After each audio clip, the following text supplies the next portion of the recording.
I've never been on a cruise. Oh, just the best vacation you can macro take. cruise. Yeah. I was just, you know how the Gronkowskis did a cruise? Yeah. I've never been on one either, so it'd be like an experience for both of us. We could do a cruise that just goes around the island of Manhattan. They do like those dinner entertainment cruises. Yeah.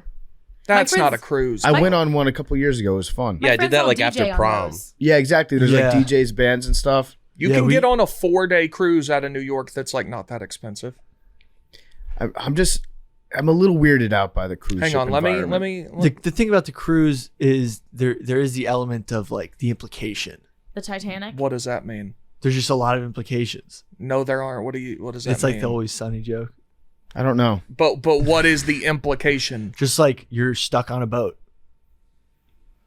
You're not making other sense. people can control where you go, like your they tell you. the captain. Just say what Like, you mean, Billy. You can they have their own laws, like maritime law. Just say what you I mean. mean, this guy's not making sense. It makes absolute sense. Like you're totally up to somebody else's decision making. Like You're that essentially- Argentinian captain who flipped the boat. You're being kidnapped, is what you're saying. Yeah. Okay. You're being voluntarily kidnapped. Remember that cruise ship that ran up on the rocks? It was in Italy. Yeah.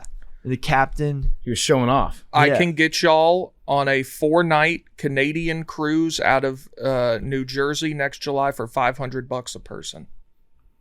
All inclusive? Where's it going? That's what it costs. It goes to Halifax, Nova Scotia, and that's it. It's 4 nights. Goes up the Unless New England coast. Yeah. In the summer, though. I could see myself having fun on like maybe a 3-night cruise. This 4 is the shortest. That's I the think. shortest one? Out of New York. Now, do they have any like really nice rooms, or are they all like No. shitty small rooms? I think they have nicer ones. For you can get a suite.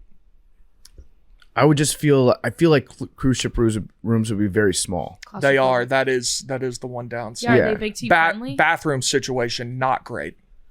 Yeah, I'm trying to figure out what it is you like so much about cruises. It's just the vibes. The vibes of a cruise are undefeated. That first day when you walk on, you're like, I can do whatever the fuck I want.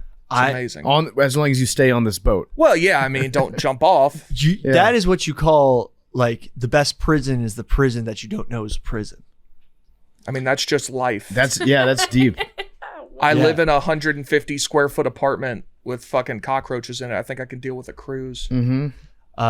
You know what? I do understand what you're saying about the cruise because I love that same vibe when you're in casinos on Native American reservations. Totally. Where they have the carved animals Mm-hmm. and like there's just a whole vibe. Like kind of like Black Rock. Yeah. I love that because it's kind of like a Cabela's, Yeah. but it's a casino. Like a Bass Pro Shop. Yeah. Isn't BlackRock an investment banking firm? It is. Black Hawk. Black Hawk. Black in Hawk Denver. is the one in Denver. Yeah. Good call, Mad Dog. Yeah, you've been watching. Wait, what show is that Black Rock's on? The Uber show. Have you seen that? Oh, what's it called? Yeah. Coach Taylor's on that show. And oh shit, what's the name of it? I did watch it. Travis Kalanick. It's about Travis Kalanick. Super. What is it? Super Pumped. Super pumped. Yeah, Super Pumped. Arian, you ever been on a cruise? You're on mute, Aaron.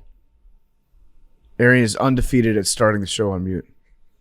You're undefeated at starting the show without telling me we starting the show. I'd never know when the show starts. Yeah, I was trying to figure out where we started. Don't put where I'm going. Welcome me to the fucking party. Fucking guy. I didn't even know that we'd started. Usually when we record the show, I don't know that we're starting taping it yet. Yeah, like when I edit, I don't really know when to start, but it's always nice to have a We got to be careful with No, that. it's good. It's like a soft opening to it. I don't think a lot of podcasts do that. It's just a cold like open. people join in the middle of a conversation that we're having, and they kind of just go along for the ride at that point. Aaron, I'm going to go out on a limb. I don't think that you're a cruise guy. Good guess. I am not a cruise guy. I have not been on a cruise. I've been on because I went to a couple like island destination places, and they'll have like day things where you can go on a boat. You know what I'm saying? They kind of circle the island or they circle whatever. Them shits is alright actually. You know what I'm saying? As long as it's a big boat. Big boat. I need a big boat though. like a daytime trip, an excursion. Yeah, I don't mind that. As long as there's enough lifeboats for everybody on ship, I'm straight. Yeah, I mean, the one cruise that I would go on, I've talked about this maybe on this show. I know I've talked about it on Part of My Take, is the idea that I had to redo the Titanic entirely and do the carbon copy of the Titanic. I would go on that. I would absolutely go on that. Same amount of lifeboats, same time of year, same route, same situation. Everyone gets dressed up like it's the 1920s or 1917. Remember steerage too. 1912, excuse me, lest we forget. April, same week Fenway Park opened. It was tax day, right? I'm not sure, but that would line up, yeah. Same week Fenway Park opened. That's a crazy bit of trivia. Yep. Yeah, I mean, get everybody dressed up the same way, same entertainment, same band, same food. You know what would be cool? Everybody gets to like take on the persona of somebody that was on that ship. So like if you want to buy a cheap ticket, we're gonna sell cheap tickets for like $75. But you get the identity of somebody that was like an Irish immigrant. Yeah, steerage. That was down in steerage. So it's a game of Clue. Yes, it's a on big, the Titanic. massive game of Clue. There's somebody that goes as what was her name? The unsinkable Molly Ivins. Was that her name? Oh yeah, she survived the Lusitania, the Titanic, And she was played by Kathy Bates in the movie Titanic. I feel like you'd quit going on boats after one. Not her. She's a bad bitch. Unsinkable. Wasn't she a nanny? I don't know what she was. I think did she? Wasn't there a scene where she like gave the kids alcohol before the boat went down to like That's put them fire. to sleep? Yeah, I mean that's just being a good mom. Yeah. But yeah, everybody takes on the persona of somebody that was on that ship, and you just run it back. You just redo it. I'm telling you, like, this is my best idea ever, and it's disgusting that it hasn't happened yet. I think that somebody tried to steal my idea and make it happen, but then coronavirus hit, and they kind of stopped doing it. Do you still think that there was a false flag attack with a mine that took down the Titanic? Either that, or it could be a different ship. Whoa. Because Titanic had a sister ship that was a little bit smaller that got into some sort of accident. And so for insurance purposes, they might have sent the other ship across the way and then tried to claim all that money from Lloyd's of London. Just stay woke about it. But yeah, that's one cruise I would go on for sure. Besides that, I feel like I would get claustrophobic on a cruise ship. I would panic. I wouldn't know. I don't know. I'm more of a get to a hotel guy and then have a great time at a hotel guy. Huh. But this I feel is like a like the day- best hotel. But you just said the rooms are tiny. The rooms are, but then you And leave your everyone- room and you go to the casino and the show and the fucking bar and the restaurant and the shopping and the basketball. I want to talk to somebody that's worked on a cruise. There's basketball? Do you think, There's basketball court. Hell yeah. does it move? What happens if you're shooting don't- and the boat moves underneath you? The boat doesn't move like that. I know. I've actually never been on like a Carnival big cruise. I've been on smaller boats. Well, I would never go on a Carnival cruise. I mean, come on. What? Wait, no unless they want to sponsor no the show. offense to anyone that goes on Carnival You're cruises. looking down on Carnival cruises? What's the Yeah. ranking of Carnival is the worst. Is for it sure. So just from what I know, Scandinavian, that's like towards the top, right? I'm not sure about that one. So I don't. Princess? That's a really good one. Yeah. Disney, just because like Disney does everything better. Royal Caribbean is good. Yeah. Norwegian, I think, is good. That's the one I'm thinking about, Norwegian, yeah. That's the one I'm going on. I haven't been on a Norwegian. I've been on Royal Caribbean and Disney. Whoa. But the worst by far, Carnival. Yeah, and I think I've been on one Carnival when I was a kid. I'm curious to know about the people that work on these ships because they get paid decent amount of money to be out at sea, I think. It's not like a full-time thing where they're continuously out at sea, I don't think. But they've got to hate the customers, right? Well, a lot of them are fraternizing with them on their time off. With the customers? Yeah. I don't think so. I think I think cruise ship employees. Billy's getting this from TikTok. I know this. No. Hey, listen, if I know anything about the service industry, they like secretly hate most of the guests on the ship, and then when they go off the clock, they fucking party hard together. Yeah. Like they do a lot of intermingling with themselves. Yeah. Shall we say? No, I met one guy who was working on a private yacht, and he said that like all the people who work on the big cruise lines are all just doing their time to get a private gig and then like bounce around like freaking the Croatian coast. That makes sense. Like that's where everyone wants to be. Yacht week. Yeah, that would be the goal, to work on a giant yacht. Just because basically he's got huge staffs. They've got like to be staff on one of those private yachts. Probably good money off that. Have to sign ironclad NDAs if you're going to be working in the private yacht industry. Like imagine if you were on McGregor, like you were working on McGregor's yacht. Yeah, or MBS or Dan Bilzerian. He doesn't have a yacht. He doesn't have yacht money. He rents them. Dan Bilzerian does not have yacht money. Really? I thought he was like a almost billionaire.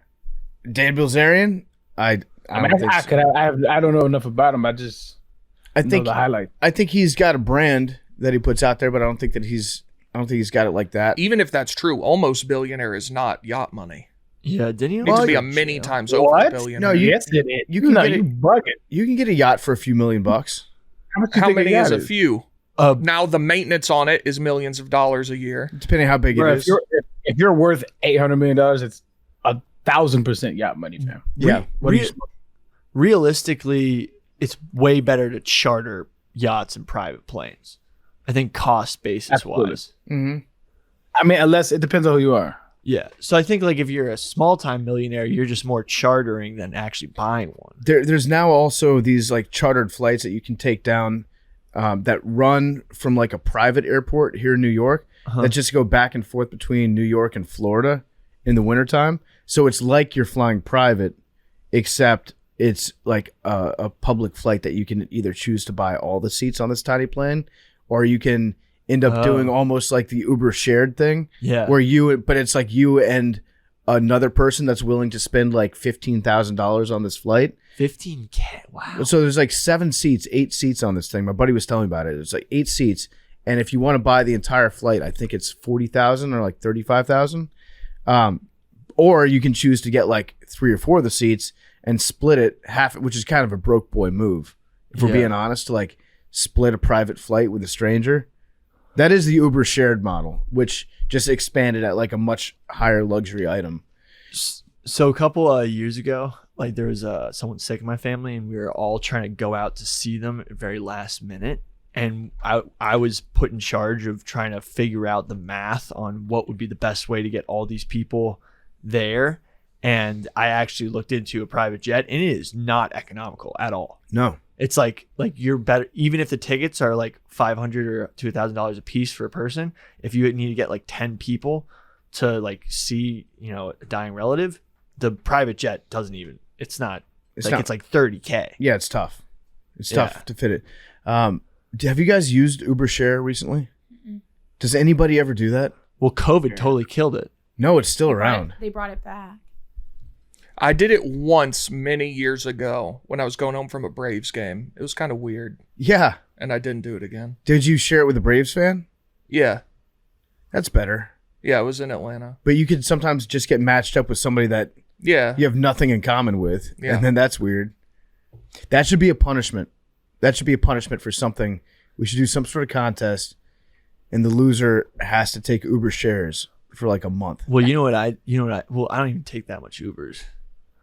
That's sick. But like, Okay. but whenever I did get into an Uber share situation, always got to hit the front seat. Yeah, but it's still awkward, I would imagine. No, because then you just pretend they're not in the back seat. You know what's also weird is like whenever Uber drivers have their significant other riding shotgun with them. Well, you've had that? Has that ever happened? It's happened a couple times to me, yeah. I'd get out of the car. I saw a video of it was someone doing that, and the girlfriend ended up like robbing the passenger. What? So if I ever saw that, I'd get out. No, it's never happened. It's usually been like late at night, and so it's just a guy like driving his girlfriend or wife around, and maybe she just doesn't trust him to go out. I don't know. I see that a lot with Uber Eats and delivery people, because you'll have a driver and then someone's sitting shotgun. So you don't have to park. Yeah, and then they're just running in, running out. Yeah, that makes super sense though. That's like the FedEx or UPS holiday system.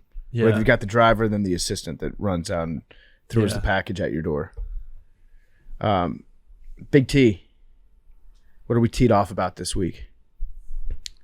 I I guess I'm not teed off about this, but I want to have a conversation about it. So, Arian, you for sure saw Avatar. You already know, baby. Yeah. Okay. PFT, you saw it. Mm-hmm. Billy, did you? I see didn't it? see it. I didn't see it. Okay, so I saw it also. And if you don't want, I don't know that these are spoilers for the movie, but if you haven't seen the movie and you're planning on seeing it, skip forward 5 minutes. We're also going to have Hank on in a little bit to talk about because he has some opinions. That's true. I forgot about that. But So we can wait to do teed off. okay. Let's sit on that. That's a teaser. Okay, That's, yeah. That's what we call a tease in the business. You don't have to skip this just yet. We'll let you know when we get into spoilers. But this entire show is brought to you by Amazon Music. Prime members, have you heard? Macrodosing is now ad-free on Amazon Music. With the Amazon Music app, you get access to the largest catalog of ad-free top podcasts, and it's now included with Prime. To listen, just visit amazon.com/macro. Avoid the ads, listen to your favorite Barstool shows on the go, offline, or wherever life takes you. Start listening ad-free. Visit amazon.com/macro. That's amazon.com/macro. I recently got Amazon Music. It is 100% worth it. You get to skip the ads in the podcast. Check it out, amazon.com/macro, amazon.com/macro. We can get into Avatar in a little bit. I wanted to talk just real briefly about all-time screw job last night. Washington Commanders got screwed by the referees. The NFL seemed like it was rigged. And I did a lot of complaining. I'm done complaining now. I got it all off my chest. I'm good. Whatever. It happened.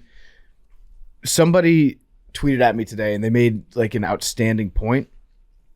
They said something along the lines of, this happens to every single franchise.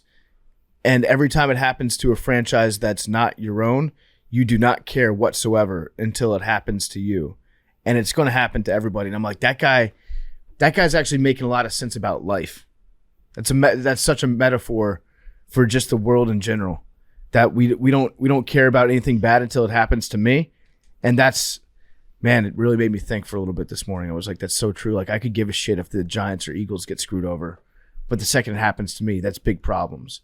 And when it happens to me, then I've got all the other franchises, all the other fans reaching out and being like, cry more, cry more. We get screwed over all the time. It's like, yeah, man, we do. We do. If only there was some lesson about how society should work.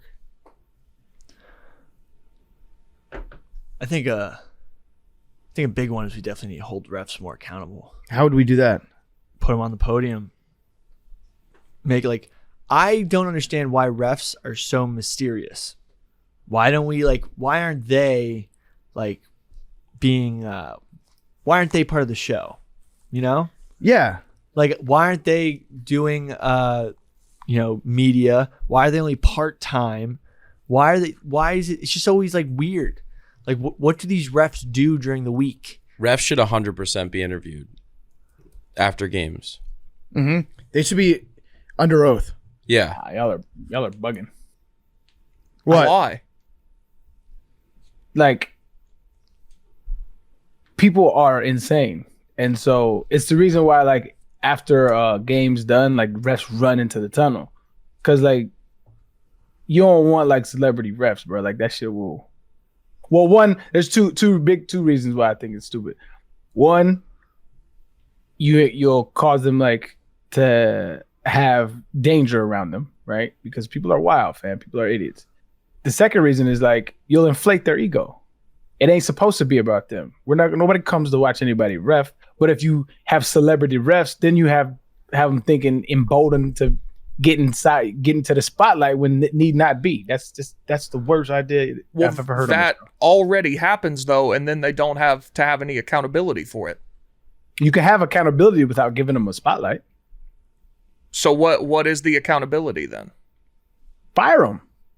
But that doesn't happen. Never happens. Okay, well, that wasn't the question. The question was, how do you give them accountability? That's how you give them accountability. You can either fire them, or you can give them longer penalties, or you can't ref these games, or whatever the case may be. But giving them a spotlight is the worst idea.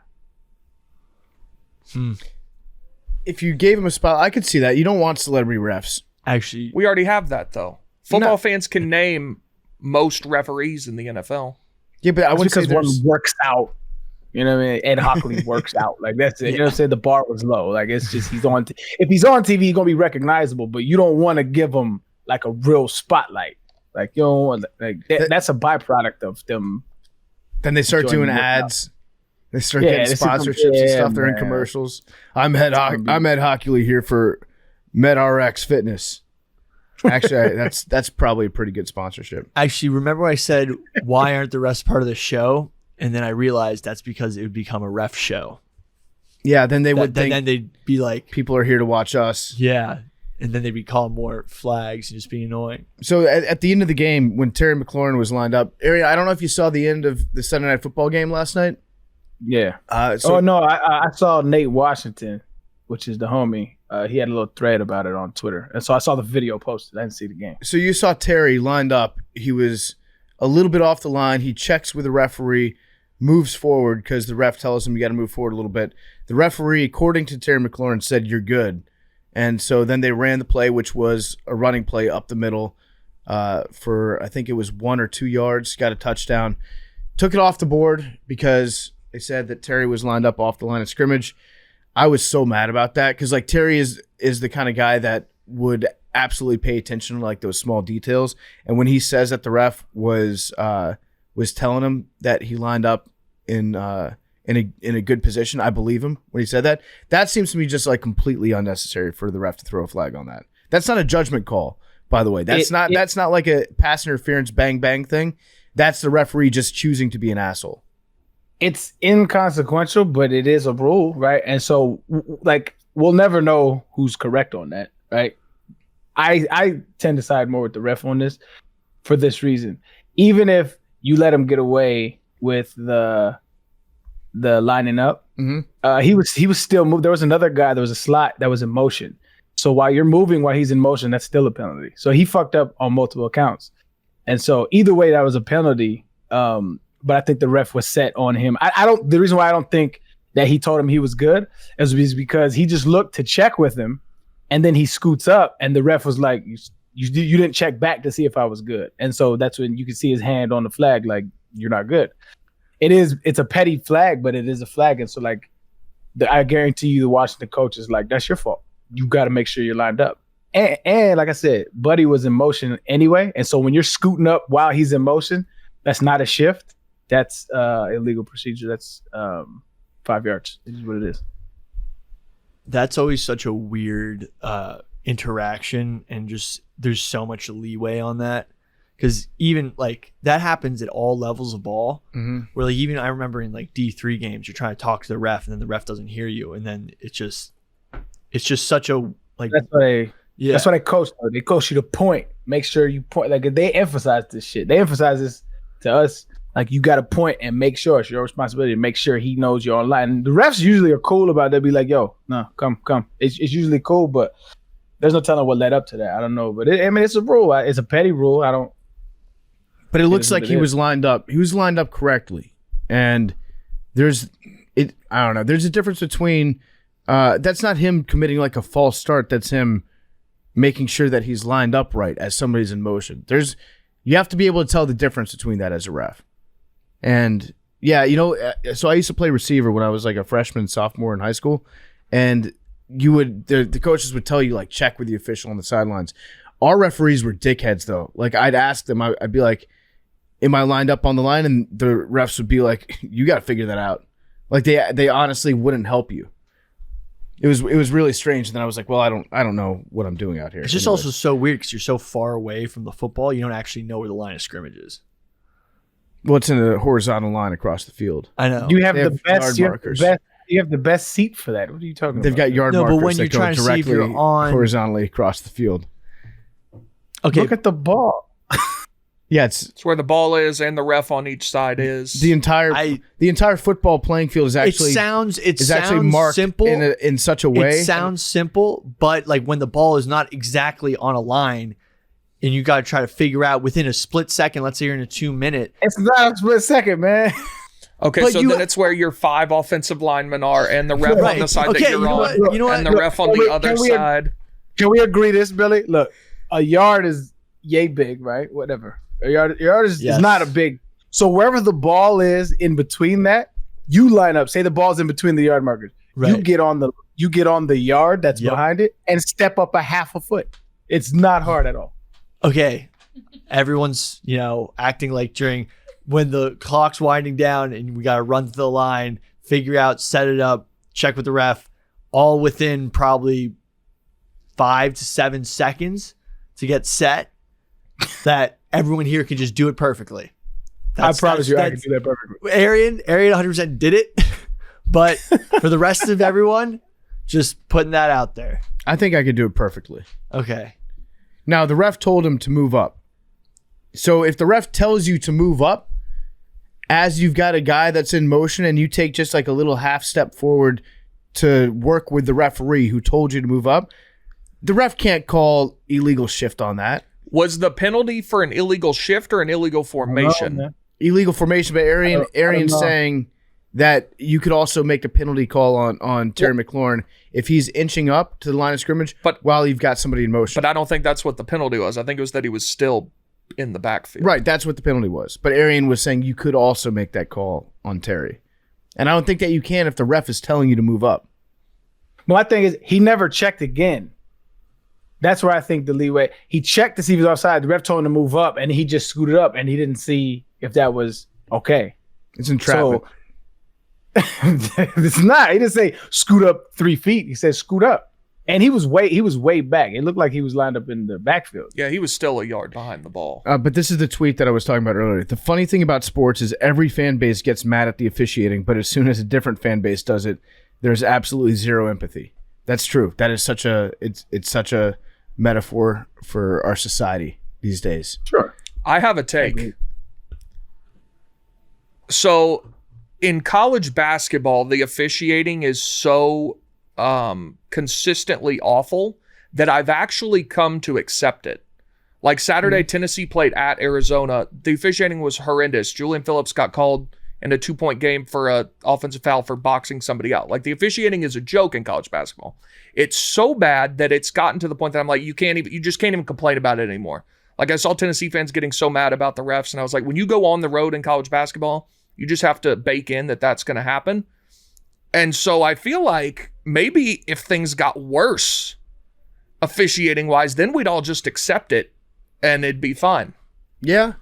I think we're in a tough place because technology and cameras are going to keep getting better and replay tech and stuff. So you're going to be able to see more and more and more fuck ups. And it's going to get further and further away from actually watching the game in real time and calling these penalties. So every mistake is going to be amplified. Just robot refs are what people want, man. I mean, I've said forever in baseball, MLB replays so terrible, similar to college basketball officiating. I just get rid of it. I can live with a mistake made in real time, but then they go back and look at it and it's clear that they fucked up and they don't change it. Yeah. That I can't live with. That's what they're going to try to change roughing the passer into being something that's reviewed, which I understand there have been some really bad roughing the passer calls this year. Some like really, really bad ones. The one against Tom Brady Jarrett comes to mind. Yeah, exactly. What was the other one?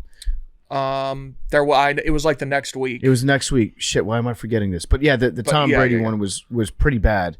And if you do make that reviewable, then that opens up a whole new can of worms where you're going to get mad at the review and you're trying to review something that's completely subjective in nature.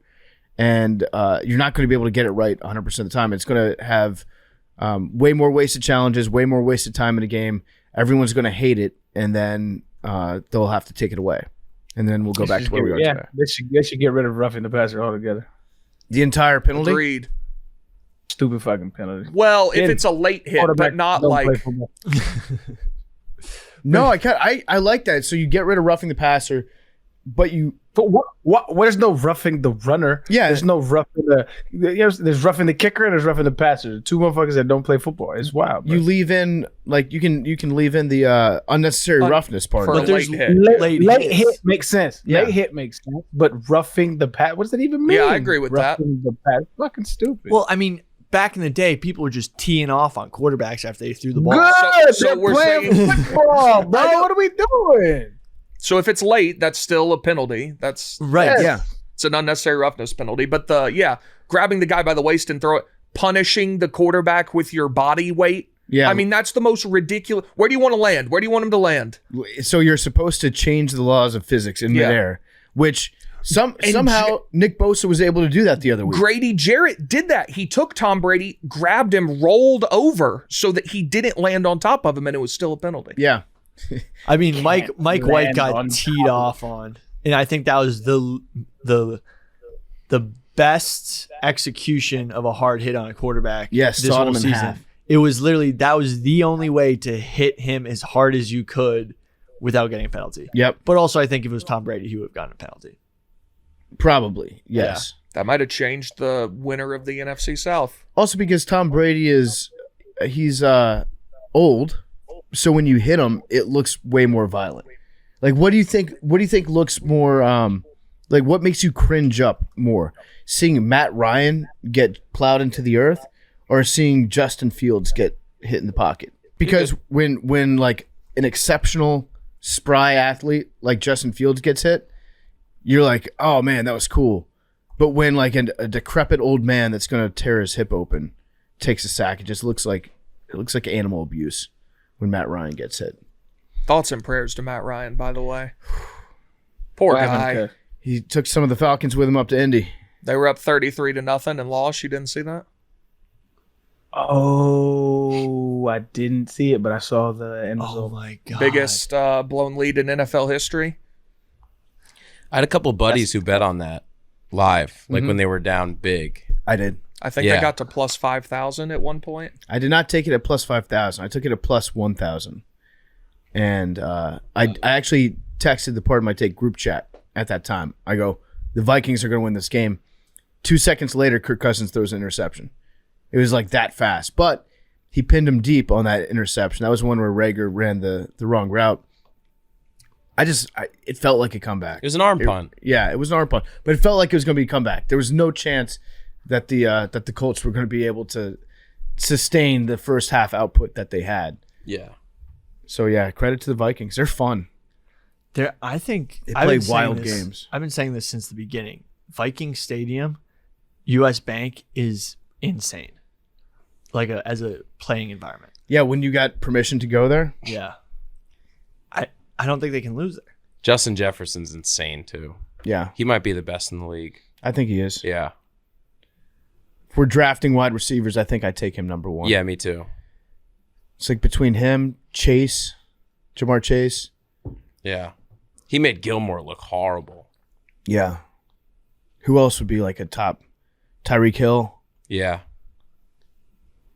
I think those are my top three right now. Yeah, I think it's between Jefferson and Tyreek Hill.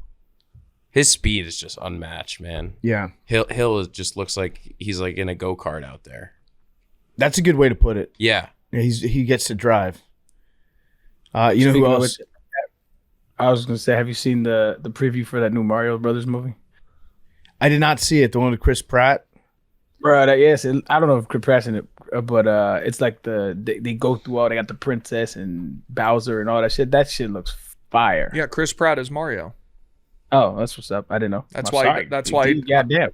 I was just telling you. Yeah. I apologize. No, I it was didn't there was know- nothing to apologize for. I mean, you got kind of chippy with me right there. It was not meant to sound chippy. okay. It's just. All You right. just said I didn't know Chris Pratt was in it. I was like, yeah, Chris Pratt's Mario. It's got a pretty Nah, good you just say cast. it like that. Charlie Day's in it, Jack Black, Seth Rogen, Keegan-Michael Key. It's pretty good. I'm going to have to see that. I'm watching the preview for it right now. I'm scrolling through. It looks awesome. I mean, the graphics in this do look very cool. Yeah. It looks fire. I'm all on board for this. Before we get to some of the Avatar stuff, World Cup finished on Sunday. That's one of the greatest sporting events I've ever watched. I think it's the best soccer game ever played. Probably. I think it's my favorite game I've ever watched of any sport that wasn't a team I rooted for. Yeah, it was incredible. I was dying on the couch. It was crazy. It had everything that you needed. It had superstars making superstar plays, lead changes. One thing I'll say about Messi, I love Messi. Tuck your shirt in, bro. Tuck the shirt in. Did that kill you? Wait, why? Soccer players don't tuck their shirts in. But his shirt looks longer than most. I think he's it's like because 5'4". yeah, he's a small guy. His He's shirt, wearing a medium. his shirt. There's Bad youngsters. Karen take. What the fuck? There's youngsters at home watching Arian, and Messi's out there with essentially wearing a dress. And it's Rodri from Man City, and I know he does it because it's so notable because no one else does it. Well, when you tuck your shirt in, then it makes it easier for the refs to see if you get your shirt pulled out. Think about it that way. Attention to detail. You just think it makes him look like a child. I think he looks like a child sometimes when he plays here. And you know, like that short king. No, I was just saying. He's making the short kings look bad. No, just at least get a shirt that fits you. Okay. Or he has enough money he can get it like altered. Yeah, exactly. Yeah, he can go to a He definitely has enough money for that. Get it pulled up a little bit. Yeah. Is that something you can do with like an official jersey Well, you for a can soccer team? you can just get a slightly smaller size if you're Messi. I'm sure they'd make one for him. Right. Oh, such an innocent. He has enough money. He can get it tailored, can't he? Again, Arian, you can tell me if I'm wrong. Like, don't NFL jerseys get custom to how big you are? Yeah, you can get it. You can get it cut and tailored how you want it. Yeah, exactly. So that's not the craziest idea to just be like, No, hey. it was just a hilarious thing. Like, of course he can get it tailored. Yeah, no. But like, if it looks so ridiculous, why wouldn't you just get it pulled? I've never noticed this. I don't think it does. You know what's the greatest piece of jersey technology that's evolved in the NFL? And I like wish I could have used this at some point. Have you guys been seeing like Josh Allen has them? The sleeves in the jersey. Yeah, Hendon had that. Mhm. Yeah, that is awesome. One, then it will never get pulled off. There's a lot of quarterbacks wear hand warmers, and a lot of skill players keep their hand warmers in the cold. But Josh Allen's has it built into his jersey, and the most annoying thing was getting those ripped off during games by opposing players, and also it was basically a belt that people can grab to like pull you down. Mm-hmm. And having it built into the jersey is like superhuman cool. Like it's like space technology. Yeah, it is. It's space technology. I'm reading up about Messi right now. Apparently, other people have noticed that Messi wears like specifically long shirts. I don't know why he does it. Just wear shirts that fit. Do you think it's to hide the ball? To hide the ball? Because like think about taller people's vantage point. If there's like a dress, he's hiding the ball under the dress, so you can't see it. What is this? Well, that would mean the shirt would need to be down to his ankles. Yeah, but just like if it's It flying almost around. is. If I was in the studio, I'd threw something at you, Billy. What the fuck are you talking about? But Messi has a certain way. Like I don't know how he does it. He like thousands of people have said this. It looks like he has the ball on a string, and I think it has something to do with his low center of gravity that he's able to do stuff that other people just can't. Yeah, he's closer to the ball. But like, it's almost like if he's like hiding the ball underneath this dress. Yeah, That might be a little bit of explanation. that might be what he's doing. Yeah, I think there you go. Billy solved I it. cracked your case. Did you see after the game when Salt Bay tried to dap him up? Yep. Salt Bay was over there. Man, you talk about that. regrets. I loved that. Yeah. You talk about regrets, though. Like, I was in Qatar for 4 days. If I'd known that Salt Bay was there, I would have moved hell or high water to get over to him. Salt Bay gets on the field. He's in Qatar? Yeah. Well, he's there now. Oh, I thought that's where his restaurant was. Where's his restaurant? It's like Turkey or something. Turkey. got a Turkey, bunch. and He lives here now. he's worldwide. He's in New York City, too. We should go. There's some crazy stuff that happens at Salt Bay's restaurants. Have you seen all those viral videos? I've just seen him cutting the steak Well, real quick, Billy, we'll get to that. sensually. We'll get to that. But he tried to dap up Messi after the World Cup trophy ceremony. And Messi just looks at him. Like, Salt Bay grabs Messi by the shoulder. Messi just looks at him and just turns away and walks right off. Oh, I loved it. I absolutely loved that. Just punked him. That would be like if Guy Fieri tried to grab Patrick Mahomes after a Super Bowl and Mahomes just like walked the other way, which Mahomes would never do because Guy Fieri's a fucking man. Celebrity is such a high school hallway type vibe, bro. Like, why are you on the field? Why That's are a you good on question. the field? Why are you grabbing one of the greatest soccer players of all time? Like, you make good steaks, but like, come on, fam. Like, let him have his moment. It's not about you. Yeah, Salt Bay thought that it was about him after the game. It's not about you. You You remember after the Broncos won the Super Bowl and Papa John goes down on the field and like hugs Peyton Manning? Well, They, like kiss each other on the cheek. Peyton Manning owns like a ton of Papa Johns. Yeah, I know. I'm just saying like that's kind of similar to what happened. Yeah, but do you think if Messi has business dealings with Salt Bay, He might. Clearly, he doesn't. Not anymore. Not anymore. what the hell? Salt Bay is actually Salt Bay, like Argentina does steaks pretty good. I don't think they don't need Salt Bay's input on that. Salt Bay's net worth is 70 million. He would like you to believe that. Yeah, that seems high. I mean, I guess all those restaurants. I'd be surprised if he's liquid 70. It Bro. would be very tough to make Probably $70 not million liquid. running restaurants in like the most volatile business there is. during a recession and a pandemic. I know, but he does charge insane amounts of money for those meals.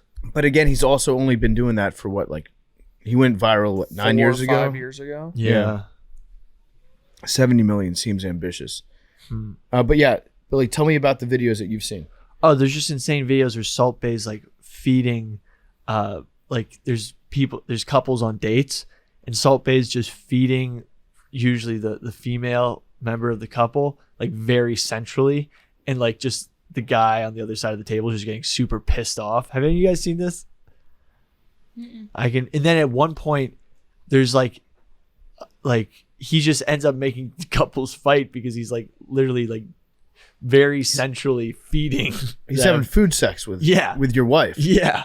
Yeah. I didn't even realize I just searched Salt Bay on Twitter, and there's videos of him going around with like all the other players. Like he's with Di Maria and he's taking a picture with the trophy and like doing all this weird, it's cringy. That's weird. He's with all the, and he's like doing the salt thing on the trophy.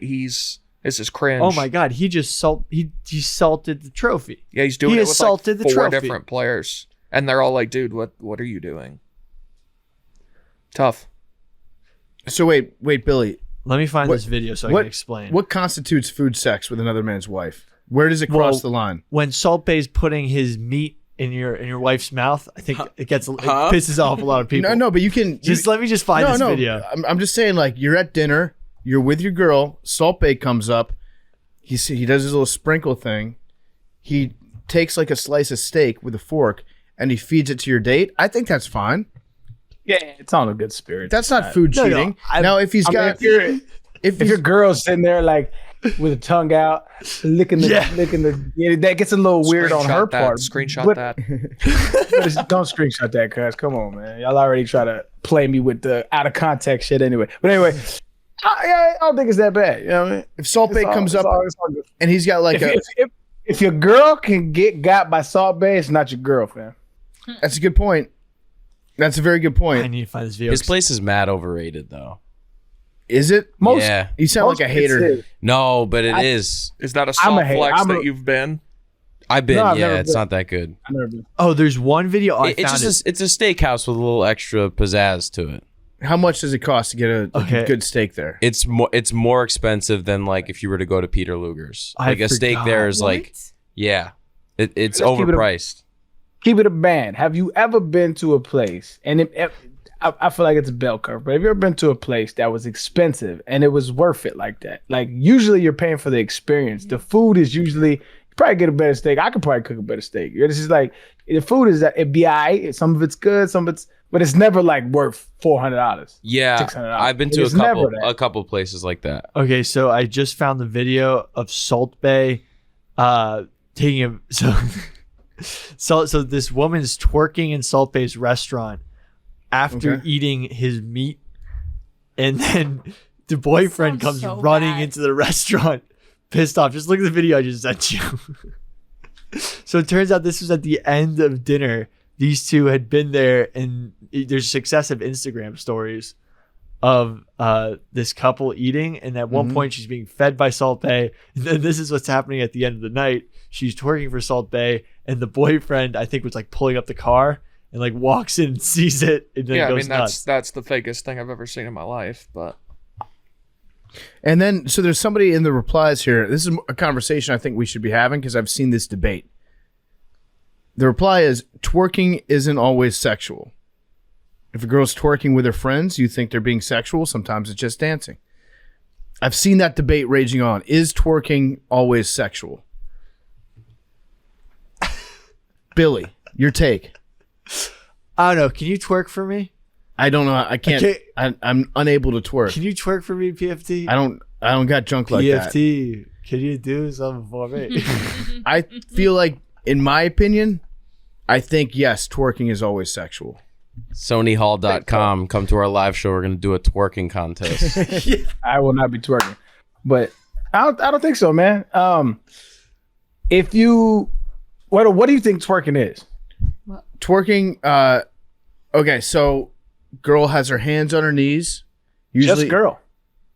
Yeah, I guess it could be a guy. Okay. Exposing some biases here today. Yep.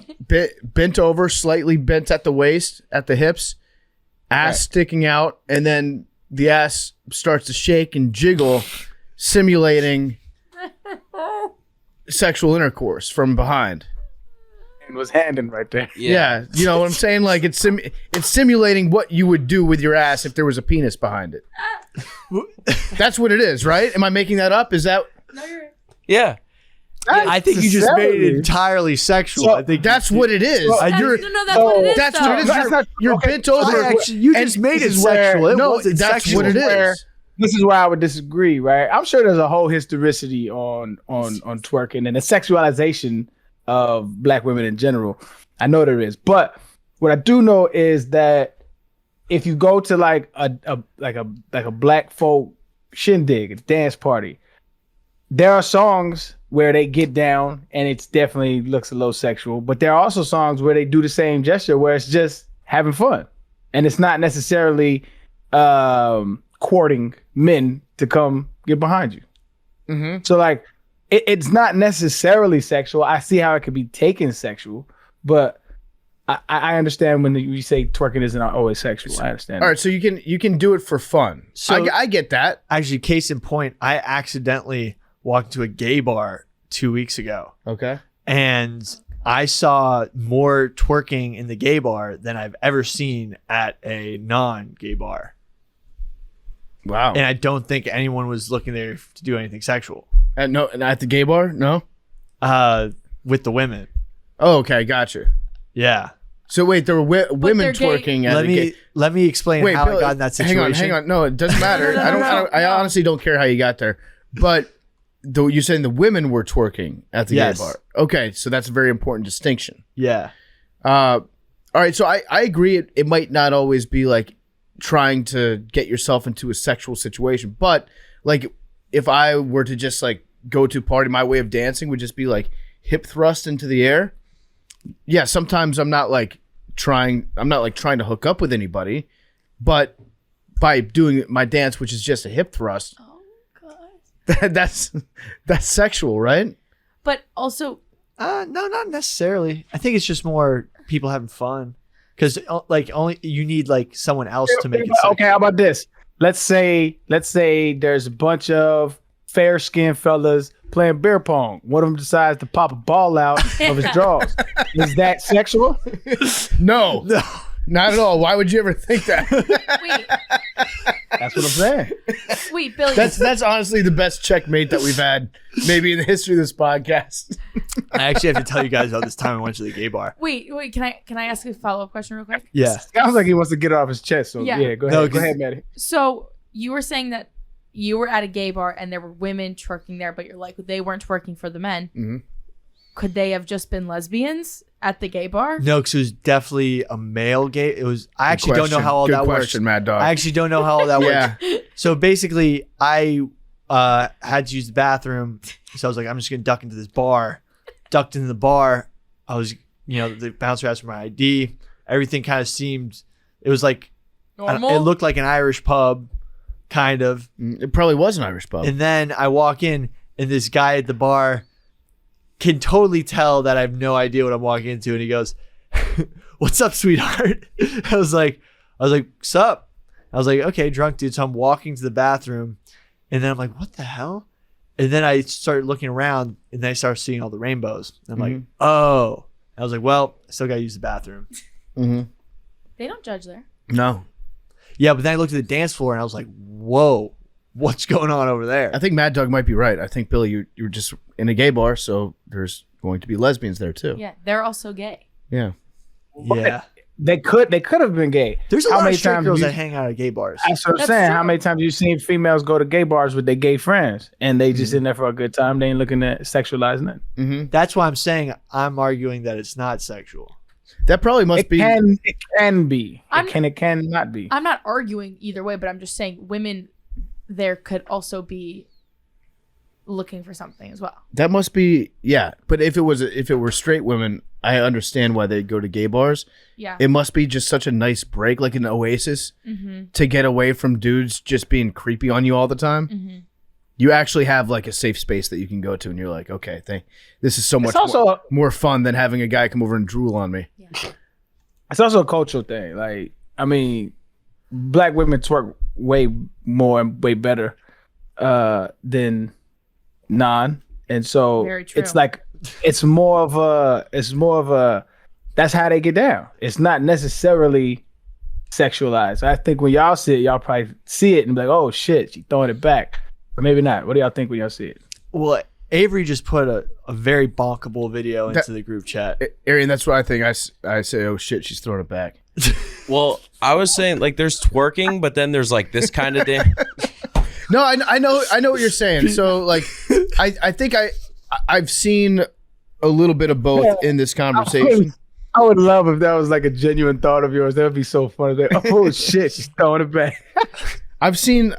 I see your opinion in this conversation. I understand it. I understand that sometimes people just dance together for fun. It's not because they're trying to fuck anybody. But at the same time, usually if it's like in a nightclub situation, bar situation, somebody's twerking, it's like they're just shaking their ass. Yep. Yeah, But that video that Avery sent, that's an entirely different culture. I was gonna brother. say that's like there's twerking and then there's that. There's like women like Yeah. jumping from the top rope and just landing on the guy. That's like a culture. I think that's like the island shit. Like that's not necessarily an American. That's gotta hurt, right? I wouldn't know, okay. Yeah, that's some of the. Or do you think they've built up like a tolerance to it? Like the guys can You know just what? take that. It A does. girl jumping from the top rope and just landing on your pelvis. I mean, it's a great performance. It looks like it's got elements of like professional wrestling in there. Yeah. Like people flying around, knocking each other over. Yeah, there's definitely some wrestling shit involved in this. Jesus. This All looks right. like a fight. It does. It almost looks like the most sexual fight of all time. Yeah. Before we get to the Avatar stuff, this show is brought to you by Beard Guys. Beard Guys offers a comprehensive collection of beard care products for all types of facial hair and skin types. Big T, have you got any Beard Guys stuff yet? I've asked. I've not. You got to I get your want it. hands on some. It offers a comprehensive collection. You can cleanse, enhance, moisturize, and style. They deliver high-quality, badass beard care with irresistible beard scents and styles. Their best-selling products include the Beard Wash and Tame 2-in-1 wash and conditioner for beard hair. Deep cleans your beard, purifying it from daily buildup and grime. Nourishes your beard hair with argan oil, vitamin E, and olive oil. It's got the Beard Balm, tames facial hair, keeping it soft and smooth.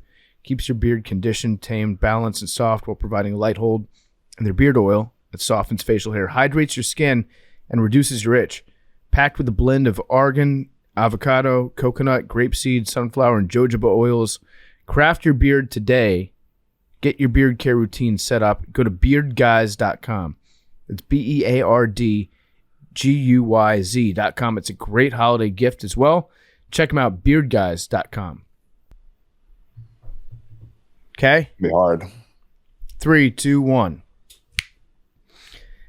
All right, Avatar 2, the last waterbender.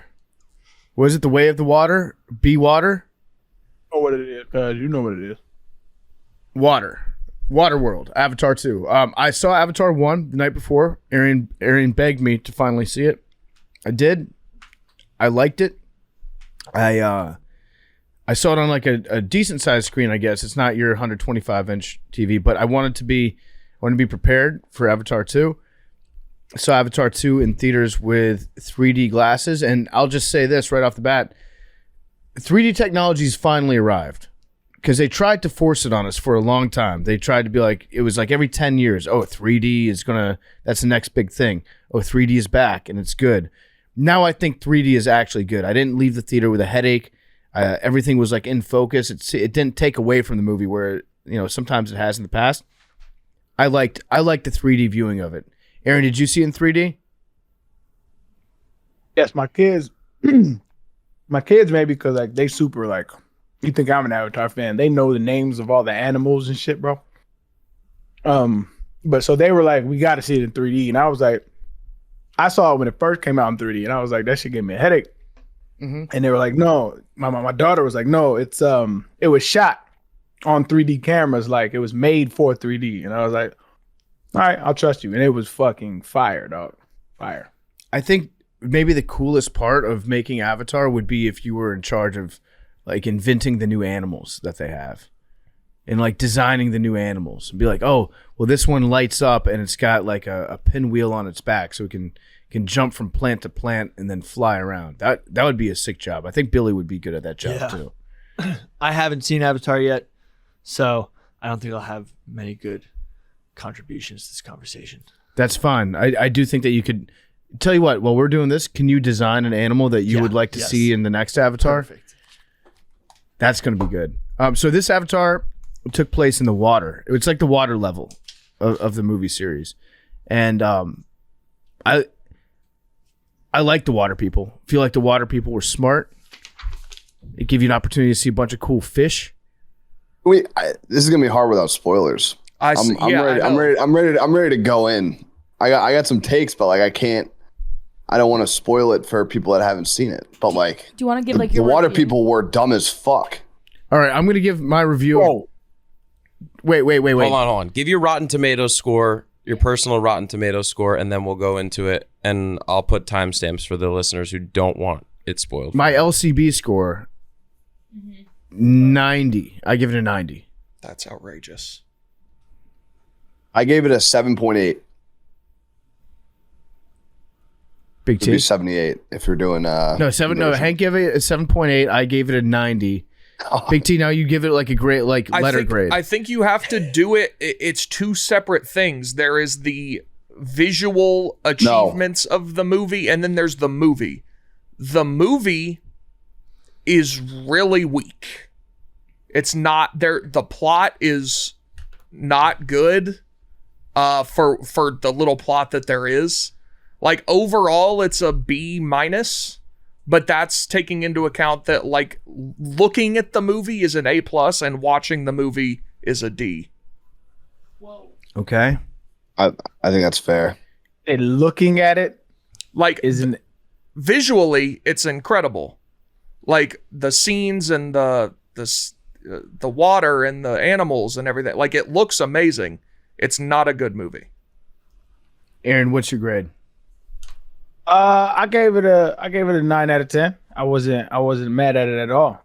I think the reason why I think the one critique I do have of it is that because it's so like graphically it's amazing, but I think that in order to like really dive into it, I think this deserves a series. Like this needs to be like a Netflix series or Hulu, whatever the case may be. That way you can character develop a little bit better. Because the first hour of the movie, we had to get to where we were a year after six years after the humans left, or however long it was, and then they came back, right? So that was like what 12 years or something like that. And so we rushed that entire thing, all in order to bring us to the point where we can go hang out with the water tribe. So it was really rushed that first hour, but I understand why it was rushed. But that's why I feel like they should stop making movies. This should be a series, like because you need to character develop. That this would have been a perfect opportunity to character develop. I don't really need that much character development though in a movie like this. To me, it's just more about blowing my mind. My mind was blown. Mission accomplished. There was a scene in the middle of the movie, and then this is kind of when I started to like, I was like you started at 10, and then it goes down and down and down as you're watching it, or like that's maybe sometimes it goes up, down, however it may be. And unfortunately for me, this movie, it kind of like as it went on, it kind of obviously the visual and stuff was all there, but like the story was just kind of like, oh, it just went down and down and down, and there was a part in the middle where I felt like I was literally watching the first movie again, when it was like he's in a new it's the son, and he's in a new place, and he's got to adapt, and like he's the outsider and he's trying to become the insider, and there's like a montage and they're flying around the new world, and I was like, this is literally just the first movie. Like they weren't ambitious with the plot.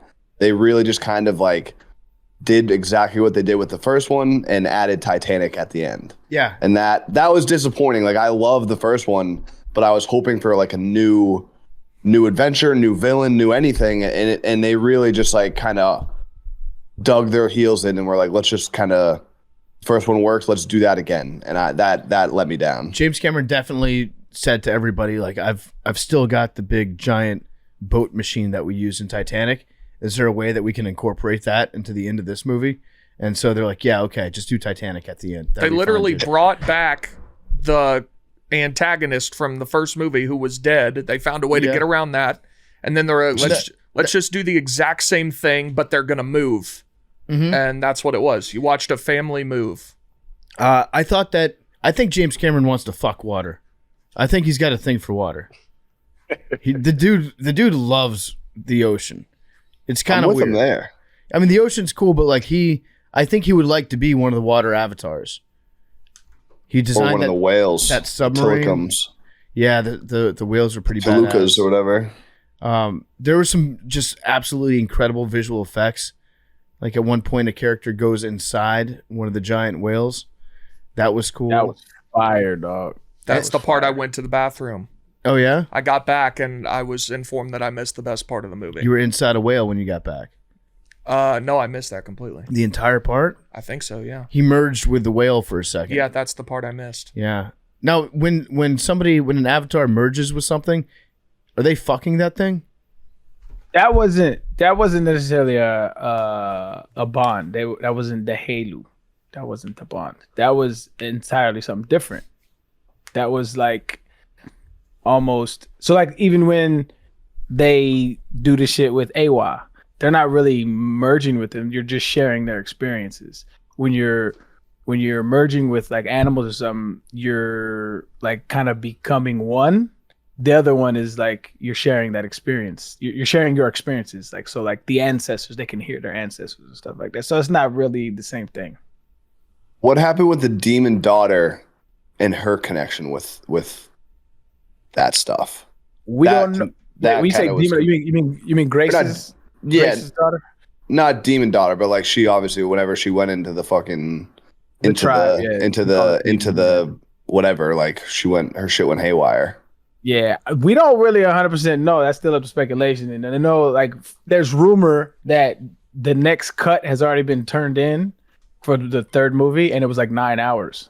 So it's like there's no telling like how they're gonna develop that story, but it obviously has something to do with Awa and Grace, but we don't really know how. We don't know who the father. We don't know how she was kind of like immaculately conceived. You know what though? Like I think that really I think Arian's onto something where we could see the next step in like merging Netflix and theater going experiences. James Cameron could take 9 hours, the next Avatar that he's got, turn it into like 4 or 5 avatars, and then just you buy a ticket, and that involves like 5 shows that you go to at regularly scheduled intervals. So it's like Netflix, except you're going out and you're going to the theater 5 times. Tough. That's a tough sell. But see, this is why I think it doesn't need to be a movie anymore. They need to make it a series. Is because like I hear you guys' critiques, and I hear them. I don't necessarily understand them, but I understand. Like I get where you're coming from, but I don't necessarily agree. I should say, because there's only 7 stories to tell. Like when you break down literature in all walks in the history, it's only 7 stories to tell. Right? It's a very famous thing, and so there's only so much things you can do. So what they do to get around that is they character develop, and so you have people that fall in love with Cersei's plight, right? So it's like Cersei's plight is the same old shit, greed and power, right? But the way she does it, you start to almost feel for the reasons as to why she's doing what she's doing. You can have character arcs where they're the villain and then they become, the hero. Like that kind of stuff you can't really happen in a movie without it being kind of cheesy. And so like we don't really get that with this movie because it was so rushed and because it deserves, I believe, those character developments. But in 3 hours, it's really hard to do. So you fall back to and a lot of times, I hate this about Hollywood in general. A lot of times you'll have like corny movie lines that like makes an audience laugh, but like it's not funny or it's not good. Like it's very corny. Like Black Panther 2 had this, like when Shorty said, "This is my retribution." It's just really corny movie like that gets the crowd going in the movie. But like when you look back at it, it's like it's not good literature. It's not well written. You know what I mean? And so a lot of that shit happens in movies, but not series, because series, it's well thought out. You can character develop. So I actually thought Black Panther 2 was better than Avatar 2. That might be a hot take. I thought that was at least a more original story, and like low key, the water stuff in that movie was incredible as well. Obviously not as like visually and technically, but like it was sick. I wish they went deeper into the city. That would have been fire. Like to show how the network of the city worked. That would have been really fire. But I hated Black Panther 2's plot because it was like dog, I didn't fall in love with her. Why? You know what I mean? Yeah. She was almost like the villain as well. And it had me like, this is not a noble quest. Like everything that you root for should anyway, is like noble. It's like a noble thing. Like I see why you doing this. Like it's a noble cause. Like she was just reckless, so and Buddy was reckless too. He was trying to kill the whole world. So it's like I really fell in love with like they were dueling, and I was like, whoever wins. Like they're both fighting for stupid shit. So that's why I hated Black Panther's plot. But like visually and stuff, like I think from here on out, we're just gonna see that from movies. Visually, they're just gonna be dope. Arian, you hit on my biggest complaint, which you used the word rushed. If you can describe a 3 hour and 15-minute movie as rushed, there are severe problems with the plot. You know what the problem is? The problem is you can't character develop. The problem is you want more, Big T. So think of it as a good critique. Well, we could have had the more in the 3 hours and 15 minutes. Well, okay. So how do you? You're Big T. You're in the writer's room. How do you, get us from a 12-year period from when humans leave? Because we agree Avatar 1 was a pretty brilliant movie, right? So that whole plot was pretty dope. I mean, it's the same old plot, but the way they did it was dope. How do we get from 12 years, right? A 12-year time span, and then an entirely new atmosphere, an entirely new ecosystem of the same planet that shows it in an entirely different light. But you have to understand the intricacies of that way of life and all that stuff. Like there's a water people. We fell in love with the forest people. This is the water people. How do you take 12 years, but also give the new way in the new ecosystem its due? How did you in 3 hours? It's hard to do. I have an idea. Shoot. You do kind of go with the Lion King style. Instead of it's like we're one family, we're going to explain the family. Maybe when all the attacks come, one of the kids gets separated from the family, has to go on his own, ends up with the water people, which obviously the water people would explain their ways to him. And then somehow the Sullys come later and they all get reconnected. That's actually a good idea, Hank. Like that. I like that. The one of the biggest thing that I hated that also was like, I was like, this, like, when you're watching a movie, you're like, oh, this might not be a movie for me. When they took a picture in Pangea, I was like, what is going on? Like, that's not, why are they taking a family photo? Oh. That was a moment where I was like, what is this? I think they were trying to show the integration between the humans that stayed and that enjoyed the place versus the old ways. And so like, I see what they was trying to do. I mean, yeah. Like again, rush though. You know what I mean? Before we get into some like heavy spoiler stuff, Billy, I want you to present your animal that you created for Pandora. It's like a killer whale. with lion's legs.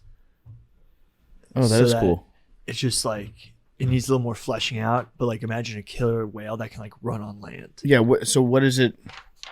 It's a whale that can go in the water but also run. Yeah. Okay. Does it swim? It can swim.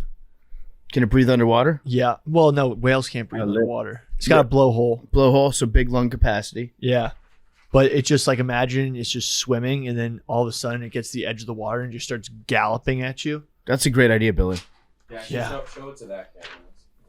Yeah, Oh, show I it hate to that the idea. camera. I like it. Good job.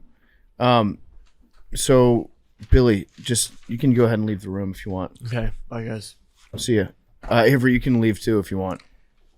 Yeah. You haven't seen it? Yeah, I haven't seen it yet. Let the adults have a conversation here. All right. All right, Maddie, you so seen it? she left too. They're all gone. She's Damn. got butt issues. All right, Maddie, so you seen it? she left too. They're all gone. She's Damn. got butt issues probably. So Interesting. I'm okay when it comes to water people. I think they're very intelligent. They're an intelligent race of creatures. But it's on fucking Sully, and when he there's gonna be goes, there's gonna be time step letting people know these are spoilers now, right? yeah, Yeah. Okay, bet. Sully's a dick for bringing his entire family there when they were being hunted by the most powerful forces in the universe, and then he just rolls up to their village. And he's like, "No, we're safe. Like you guys will be fine. Just take us in." He brought all that on them. So Sully's kind of a dickhead, and also at the beginning, I don't know if you guys picked up on this. The actor that plays Sully, he's an Australian guy. He sounded Australian for the first like 15 minutes of the movie. Like he needs to get back in the lab, I think, and work on the American accent a little bit. I didn't catch that. I didn't know he was Australian. But he's a dickhead. His character's a dickhead for showing up there and being like, "Hey, can we have a free place to stay and also teach us how to be like you and also give us food and blankets and warmth and community?" I don't. I'm just trying to get away from war. Also, it's gonna come though. Yeah, I've been marked. Like he for knew, death, and he knew they bounty weren't gonna hunted. stop. Yeah, The fact that like it's extremely ignorant of him to think like, all right, we'll just go a few hours down the road and like we'll be good. This isn't like 1920 where you can just have like a wife in one town and a girlfriend in another town. They're gonna find you. yeah. But let me bang for Jake Sully a little bit. He wanted peace, right? But he knew it was inevitable that the humans were going to because I don't know if y'all caught it, but they said Earth was dying. And so their new mission was relocation for humanity. And so they want this to be New Earth. And so whether or not Sully brought the war on, the war was coming. And so it's better to know about it than not, because it's coming. It's they on the way. They want to colonize. That's what we do, baby. I also, Aaron, you do know more about the lore of the Pangea world, and Pandora. obviously I keep calling it Pangea. My bad. I said that on Twitter too. Fuck. Obviously the first one was so heavy on the tree, and then in this one it's like they showed up with fire and lit everything on fire, but they like didn't really talk about the tree, and that confused me. Well, that specific tree was like again, character development. That they were fighting for their home, right? When they landed at the beginning, and it was like all fire, and they kind of blew it out. You could see them crying initially, but they just didn't go into depth of how hurtful that is, because all those trees and all of those things, they're all interconnected in a way that's like neurons in our brain. Like it's all connected, and so like it really hurts them when that shit gets colonized.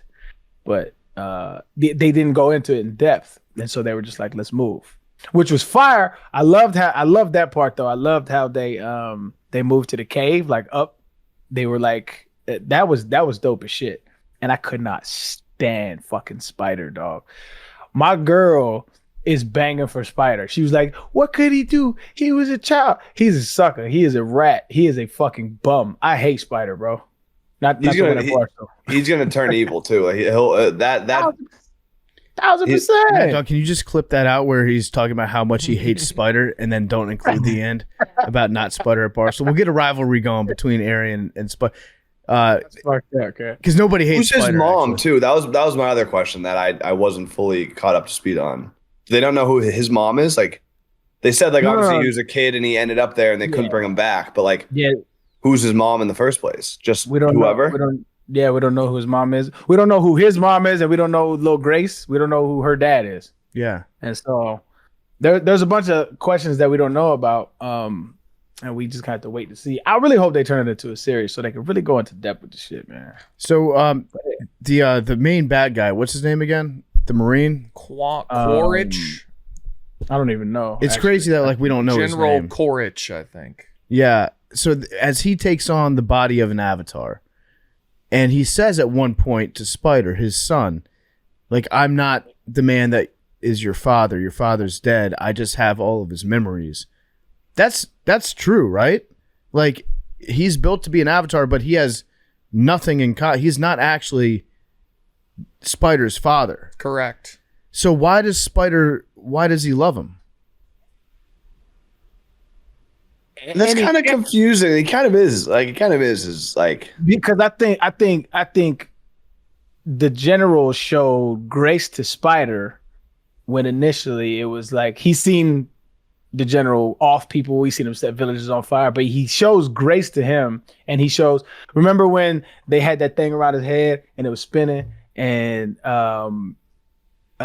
they were hurting him, saying, "Give us information. Where's Sully?" And he's like, "You're gonna have to kill me."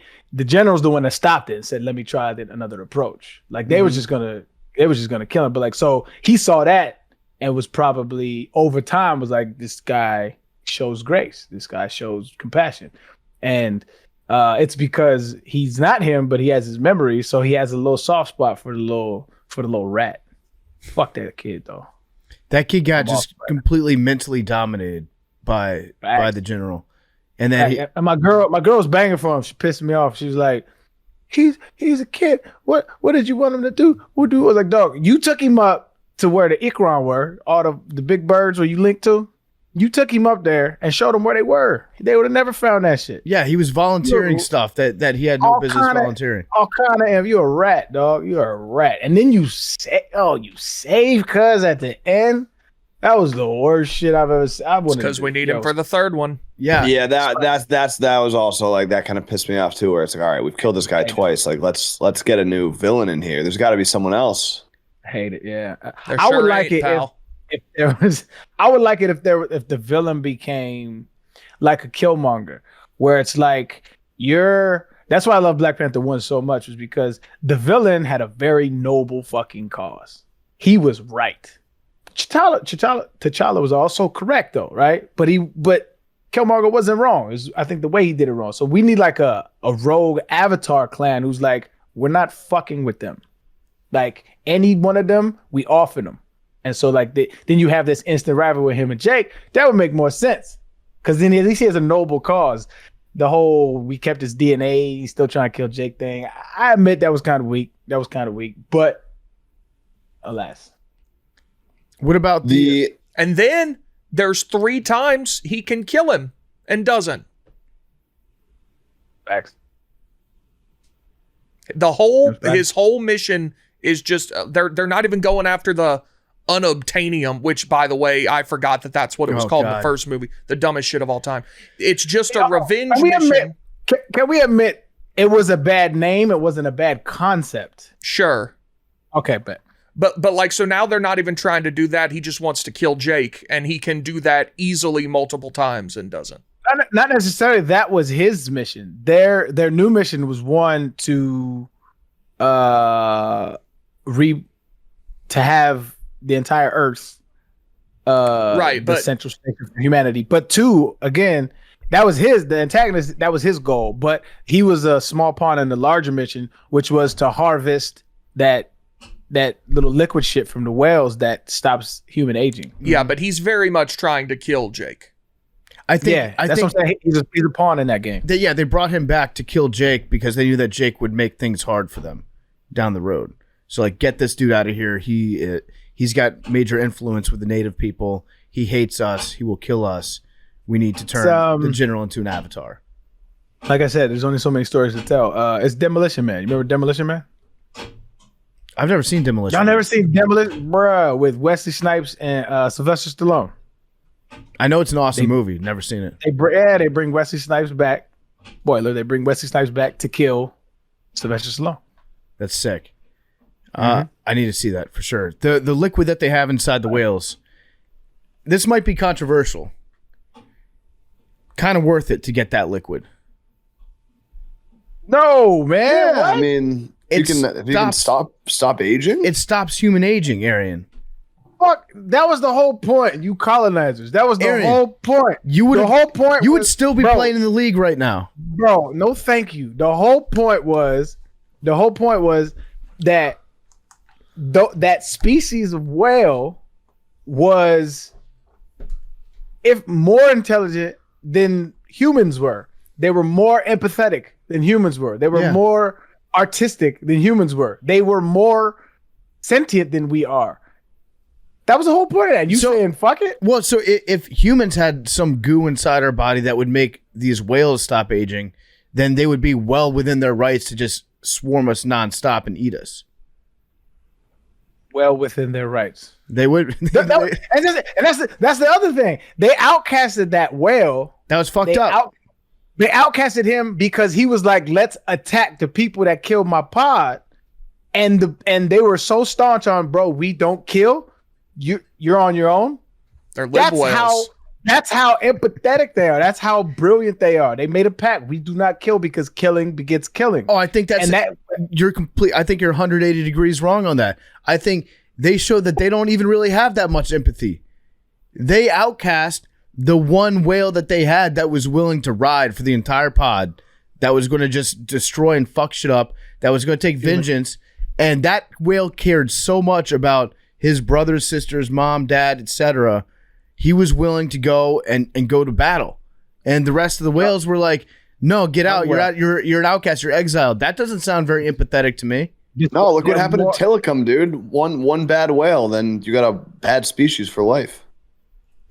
Also, they I forget the son's name, but he gets the whole, instead of just leaving the whale and then the people coming after him wouldn't have known where they were, he's like, no, we got to save this whale. That was dumb. Yeah, it was. And then they all go after him, and then that's one of the times that he could kill Jake, and then it happens 4 that kid's all time dumbest kid of all time. I wanted him to. He's I don't want to sound offensive, but I was hoping he died like multiple times because it would have saved the family a lot of problems. It was silly as shit, actually. Yeah, I mean, all he had to do was say, "Yo, I linked with Cuz. I was inside of Cuz," and that's not what happened. But he was just like, "You're just wrong. Just fuck. What you say? What happened, bro? Like you bugging." Yeah, he didn't explain anything. Just listen to your pops. You know. Don't move. Also, don't do dumb shit. The neighbors or the new people, like the king's son, the water king's sons, they just tried to murder him. They just tried to like straight up kill him. They were like, "Yeah, we're gonna go out. Here's a great hunting spot," and they honestly tried to feed him to a whale. And then the one trying to be noble thing he does is not tattle on him for trying to kill him. The one thing I didn't like, yeah, that's true. He did. No snitching. Yeah, he was not Spider would have pointed fingers immediately. He would have gave him up. Spider's a bitch ass nigga, bro. Spider's a whole hole. They did use the whale as like a recurring device. It got to the point where anytime something bad, when they were like in a dire situation, I just assumed the giant whale was about to swim up out of the water and like save him. That whale had eyes. I don't know how it saw out of the water, saw what was going on like on land, but that whale was just like, it was everywhere all at once. Smarter than we are. I still liked it. Was one of those fishermen, was that the dude from Flight of the Conchords? Was that Jermaine? What is Flight of the Conchords? It was a show that was on HBO. Oh, I don't know. I'm pretty sure that was Jermaine. He was like the good scientist that just felt guilty about everything. Oh, okay. The fisherman, the main fisherman, when he dies and his arm gets cut off, I took my 5-year-old daughter to see it. She's enthralled the entire movie. When that shit happens, she starts clapping. I'm so happy though. That was definitely the most clap-worthy scene. Like when that happened, I was like, "Fuck yeah!" I was dying when she started clapping. How long can they hold their breath? That's the other question I had, because they've got incredible lung capacity. Well, at the beginning they can't, and then they can at the end. Yeah. It depends on how long we need the scene to be again. Well, that was the part where I was like, this is just Avatar 1, when it was like, we're going to teach you our ways, and we're going to, make you one with our culture, and you're going to learn to fit in even though you're an outsider. We're going to make you an insider, and then we're going to come together to beat the enemy, which is also the same enemy from the first one. Mm-hmm. Do you think that James Cameron ever thought to do a scene where Kate Winslet's character was just getting drawn on the boat as it was sinking? That would be nice. Thought about it. I mean, the scene when they were the boat sinking really had nothing to do with anything. But they had the scene where the kids were like racing, trying to get to the top of the boat without it sinking, and it was like it was Titanic and Inception. The scene when they're like in the hallway and the hallway's flipping upside down. There was like a Titanic Inception. Yeah. I also thought that when the son got shot, I was like, oh, he's going to be paralyzed from the waist down. Like his avatar is going to be paralyzed, and that's how they're going to tie that in. Like his dad? That'd have been fire, actually. So Billy came in and sat down. That was sad. Billy got all sorts of... You just sat here to listen to spoilers. I kind of blocked most of it out. I'm currently getting a lot of flack from a bunch of Irish people for the whole potato famine denial. That clip. I don't know if I believe him. What? They're in my DMs right now. Yeah. So there's a bunch of Irish people who didn't listen to the show, the George Soros one, and they're just seeing the clip being like, do we even know if the potato famine actually happened? Good question. So Avatar 2, I still think that it's such a visually awesome movie that I can overlook most of the plot holes. It's that good. I would legit rather them say, have made a movie that was just 3 hours of like the cool looking shit with like no plot. Just be like, this isn't a film with a plot. We're just going to show you really cool shit. I mean, that's basically what they did. Well, but they tried to make a plot and it sucked and it ruined the cool stuff.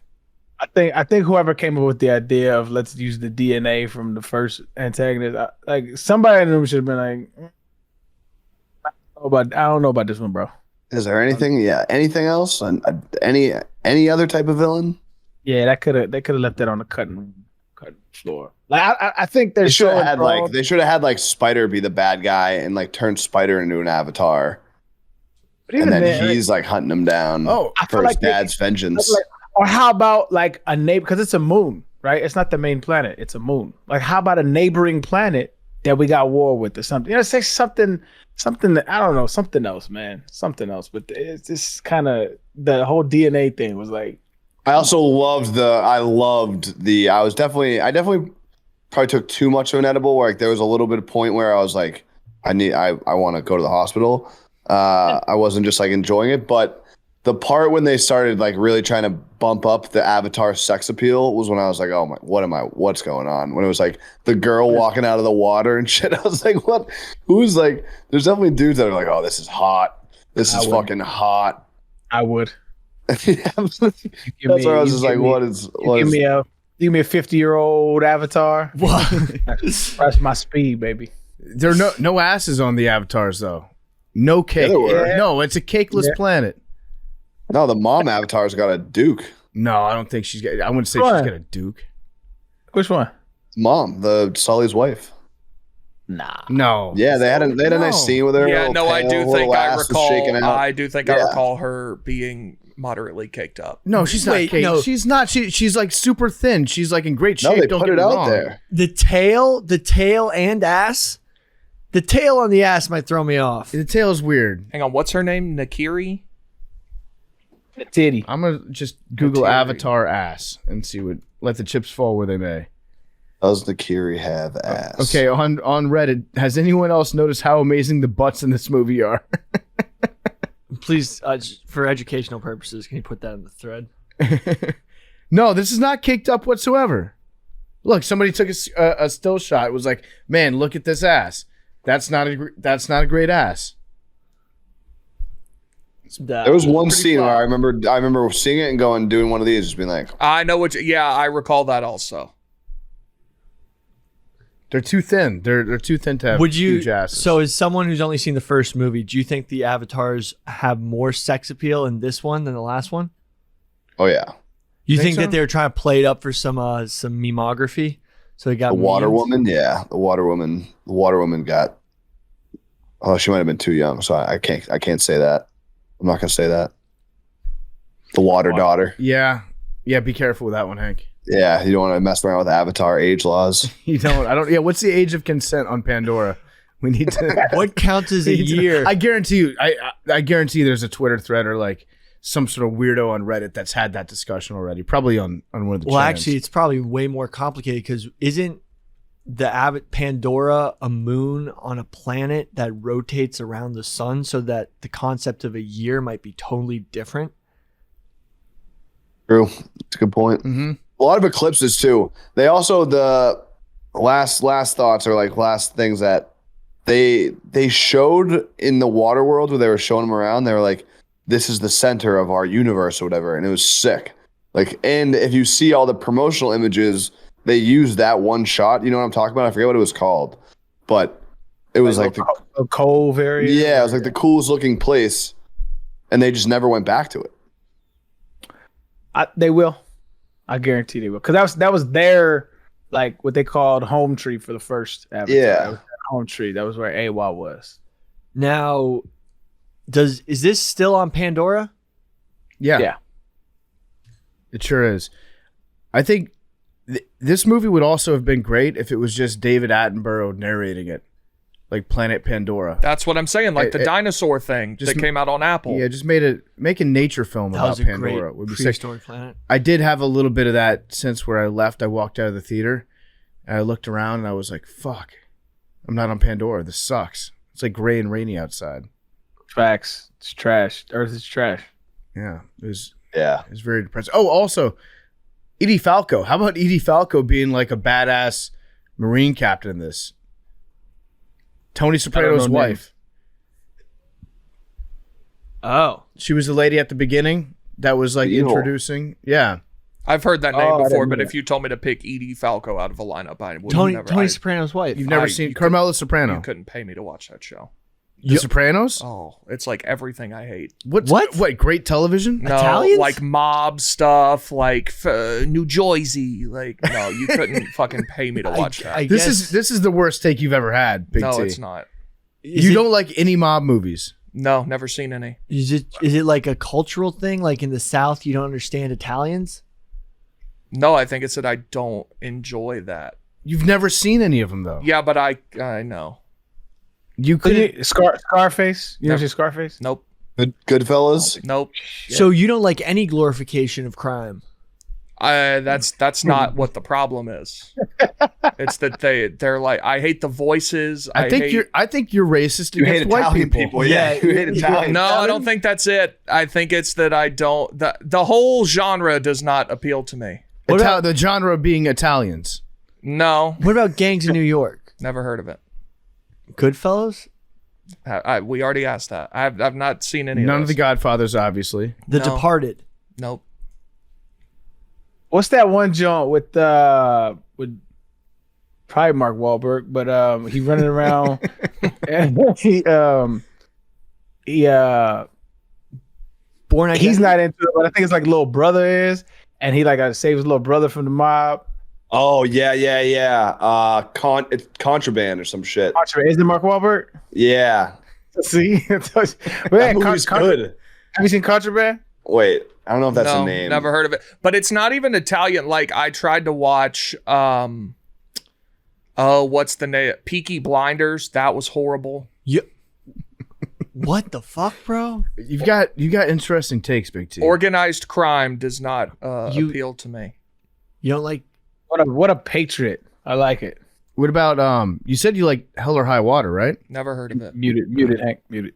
No Country for Old Men? Haven't seen it. I actually joined, recently just saw a scene from that on TikTok, and it didn't make. I had to Google what it was from. Do you like any type of action movie, gunplay?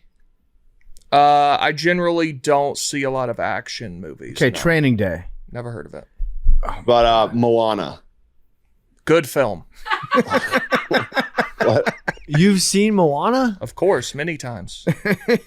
I was gonna say, I feel like Big T loves musicals. Big T's the low-keyest songbird. Oh, he is. Yeah, no, he loves Book of Mormon. It's his favorite thing. That's fire. No. Mormon's kind of a gang. PFT, I joined this Discord to join here, and so I was just browsing around. First thing I click is Free Talk, and someone just put a screenshot of me sad over the Patriots and said, "Put this in a spoon, heat it up, and inject it in my veins." That's what I mean. Well, come on. Be nice to Hank. I didn't know this existed. It was fun, Hank. It was a really fun scene watching you experience that Patriots loss in real time. I would take some of that whale shit, inject that into my veins. I bet you I'd smoke it. I'd freebase that stuff. Same. I don't know, man. We have a little bit of issues with aging in this society, man. I don't like it. I hate it. It's not natural, PFT. It's not natty. It's just wild. Like everything in our culture is geared towards young people. Like it's geared towards like the youth's opinions on shit. And like anybody who has been an adult for a certain amount of time know they have the worst opinions on shit. Yeah, I mean, just listen to Big T talk about movies. Facts. That's all you need to know. Big T, My Cousin Vinny. Never seen it.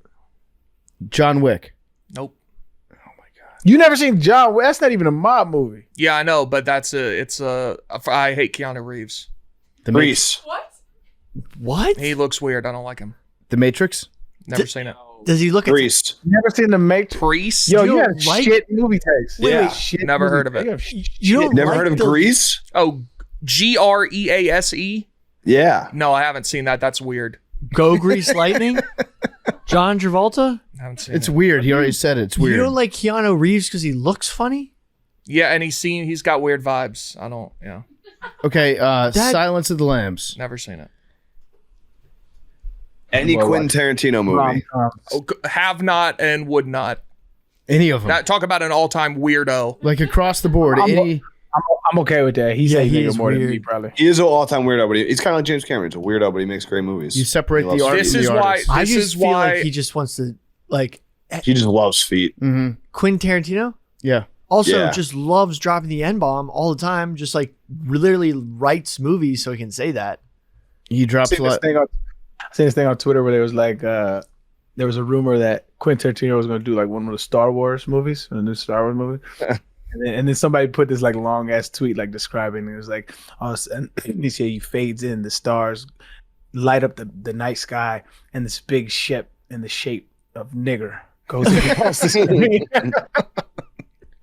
Shit was How funny is he as fuck. like getting away with that, cancel culture wise? Well, he writes a lot of historical things No such with, thing as cancel culture? That's why, bro. with characters. He He writes. also has like he has African Americans be the protagonist. Like, Yeah. it's not like it's like and the bad derogatory. right. The bad guys are using the N word, and so you know that they're bad, and it's not glorifying the use of it. It's like this despicable person keeps saying it over and over and over again, but at some point it's just like gratuitous, you know. Pulp Fiction was ridiculous. Good movie. Weird. Once Upon a Time in Hollywood. Good movie. Are you still naming movies that you know I haven't seen, so I have to say I haven't seen them? Yes. But E.T. I don't think I've seen it. What's like a cinematic masterpiece to you, Big T? When you think of like great writing, great cinematography, great acting, like what is the creme de la creme? What is the University of Tennessee movie wise for Big T? My favorite movie is Shawshank Redemption, which I feel like is a pretty universally liked movie. Glorifies crime. Solid. No, it doesn't. He didn't do it. Spoiler if you haven't seen the 35-year-old movie. I'd have to sit down and think of like my favorite movies and see how many of them are like generally critically acclaimed as opposed to just movies that I like. Shawshank's a good pick. Shawshank. Yeah, it is. yeah. That shit's one of the more brilliant movies. I'll think of some by Wednesday. What about Heat? Have you seen Heat? No. Have you ever seen a Robert De Niro movie? Dirty Grandpa.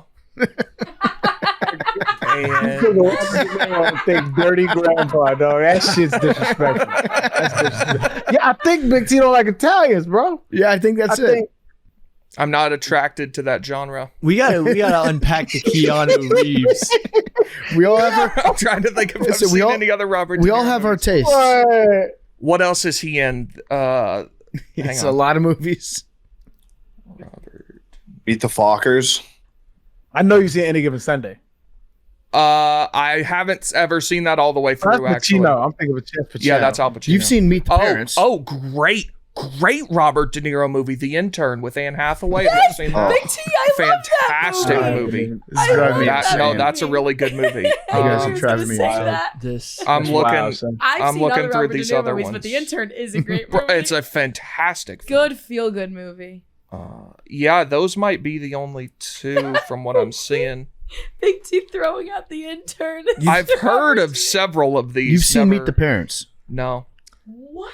Have you seen The Smell of a Woman? no. Meet the Parents is right up your. Yo, you'll love Meet the Parents. Billy, Dog. do you mean Scent of a Woman? Yeah. Have you ever You ever smelled Big a T? woman? Yeah, You'll love that shit, bro. I think it's a great holiday movie too. It is. I've heard of a lot of these films that I'm looking at. Couldn't pay me to watch them, but I've heard of them. I would kind of want to give you an assignment to watch one of these. You like crime pizza? movies. You like pizza, right? Of course, we discussed this last week. Top I'm three just saying, food. I'm just saying, it comes from Italians, though, doesn't it? Have you seen Pizza's actually Greek. It was called pita, and the Italians stole it. Wait, Oh yeah. So that's some real deep getting shit that you would only know if you fucking hated Italian. I'm just saying, pizza's We're not getting down- Italian. It was Greek. Well, We're getting down to it. I think this is what it is, bro. He don't fuck with Italians. That's Big what we got. T hates Italian. Ladies and so gentlemen, much. we got him. We got to give you some classic movies to watch. I can't. I can't. What was the Al first? Pacino? What was the first one? offer you can refuse. Shut up, dude. That's Marlon Brando, one of the greatest actors of all time. You never saw The Godfather? Of course not. It's trash. What? What was the movie that started this conversation? One of those. I don't know. They're all the same. Oh, The Sopranos.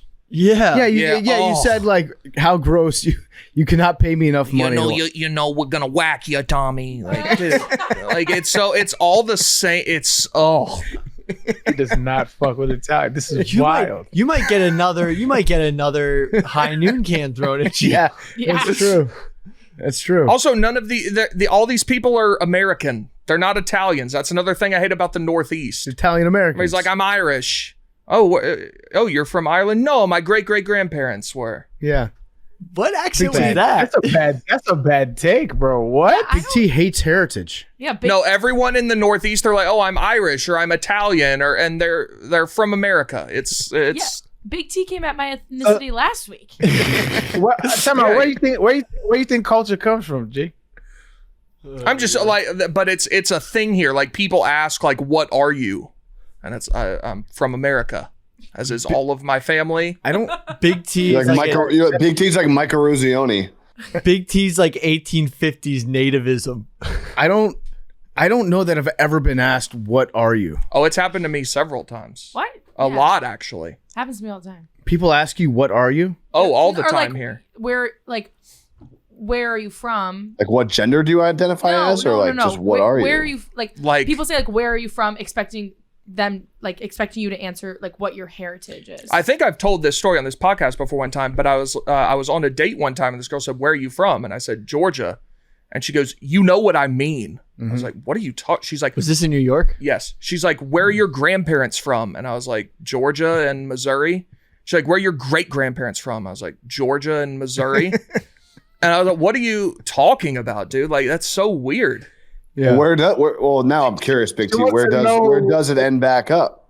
My mom's side of the family came here on the Mayflower, From? England. Well, actually, the Mayflower didn't leave from England. I'm pretty sure it did. Go off, Billy. I'm pretty sure the beginning of the voyage of the Mayflower is Was actually Italy? from the Netherlands. Yeah. Well, Which would explain why he They're- wears orange all the time. Yeah. they're from England. Are you a Dutchman? Yeah, you're the most I orange. think Big my- T might be the most orange person in the history of the world. Like your ancestors are from the Netherlands would explain your height Well, too. their You're name very- is Chilton, which is British. No. There's actually streets in England. They're very tall people in the Netherlands, and then you become a diehard University of Tennessee fan. Mm-hmm. The school I went to. Yeah. Why you get mad when people want to know where your people from? Because I'm from America. And no matter how hard you try you're not from America. No one's from America. How not? And yeah. The origins of your people are not from America. I am from America, as is everyone that I've ever met. And But that's not my exactly- family. What about Za? What about Za? In my family, Hank. She didn't ask where you were born. She asked where you from. Those are two different questions. No. It's a weird Northeast thing, and I hate it. As I It has hate nothing to do. organized crime films. It has people. It has to do with people who are interested in the origins of where humans are from. It is actually, I think, something that like, it is a Northeast thing because there's a lot more of an immigrant culture in the Northeast, and Yes. part of that, It's not just a Northeast thing, though. I'm telling you. well, probably not a Southern thing. I don't think- The two parts of the country I've lived in. Obviously, I can't speak to the rest of it, but it only happened. That's only a thing here. like Louisiana has a huge immigrant culture as well. It's just different. Like there's, Where you from? That's Yeah. That makes sense. and I think that is something foreign. Well, in the South, it was just like white folks, slaves, and that's about it. And so there's no everybody from there. Yeah. There's no reason to ask where you from. Like Big T, would you ever do like a 23andMe? You think I'm gonna send my DNA Yeah. to some company? Absolutely not. I did it. I'm sure they love that you did, as did the FBI. Yeah, imagine if you were like 80, about to get away with like several murders, and then just your like grandkid freaking sends their DNA away, and that's how you get popped. Well, you know what? Then I'm helping a crime, and I should be proud of that. Then Yeah, Yeah. I will not be sending my DNA to some corporation. That would be a big time bummer if you ended up getting like Yeah, or your parents arrested for a crime. I don't have enough DNA. I tried to. I sent my spit to 23andMe. They sent me a letter back saying, "I'm sorry, we weren't able to extract enough DNA in your spit to come back with what your ethnicity is." So they said, "Do it again. Make sure to fill it up to the top." I followed the instructions the first time, but I said, "Okay, I'll do it again." I spat into the thing, made double sure, followed all the steps correctly, sent my spit out, and they wrote me back and they said, "This happens to like 0.01% of people that send us their profile. You don't have enough DNA in your sample to test." So I think that means that I can get away with crimes. no, that just means that your mouth doesn't hold as much, like your saliva. Yeah, I don't have as much DNA in my fluids. You know how they tell you like to bite your cheeks a little while doing it, Yeah. like to get some more cells. I think I don't have enough. There's not enough DNA in my secretions. I'm the perfect Do you criminal. have any kids? I'm the perfect criminal. Not that I know of. Jeez, Yeah. you might not have DNA. I might not. I might not have DNA. PFT is a figment of our imagination. I might not exist. My brother did get his back though, so he's got DNA. What if you guys aren't full? Well, we You heard what happened to my buddy Jerry. look exactly the same. Of course, I heard about your buddy Jerry from the docks. Who could forget? Who straight up had a full kid that he just didn't know about. This is why, like, I think Big T secretly, like, I think Big T likes me. I think he respects me, but I think that there's like an element of Big T where he's like, I fucking can't stand this guy. No, I do like and respect you. Yeah, but there's like a small piece that gets annoyed. That's because I'm 1% Sicilian. Now it all makes sense. Oh man. Yeah, it all makes sense now. No, I Who's your- wholly like and respect you most of the time. Do you have any Italian friends? I don't know anyone from Italy. No. Yeah. Do you have any Italian American friends? I'm sure there are people I know whose heritage is Italian. Did you ever watch Jersey Shore? No. Okay. I'm with Big T on that one. Me Yeah. too. I think something that, so for example, in New York City, there's several enclaves of immigrant settlements basically where people from the same place lived and like It's one of the most segregated cities on earth. Go on. not exactly, come on. No, it is. And with that, there's culture, there's restaurants, there's stories and lore, which sort of kind That's what I was of saying. codifies the Northeast, and that like usually a lot of people want to talk about their immigrant background because there's a sort of like pride in their, the journey from the homeland to the new world. And Yeah, like, I understand why it said, happens. Billy. That's Well said. yeah, like But why are you annoyed by it? That's literally like the reason because for the diversity. they don't understand when you answer the question like in a way that they don't want it answered. You just Well, like they're being just a saying- contrarian when it comes to shit like that. or usually a better way to say it would be like, oh, your last name, what's the origin of it?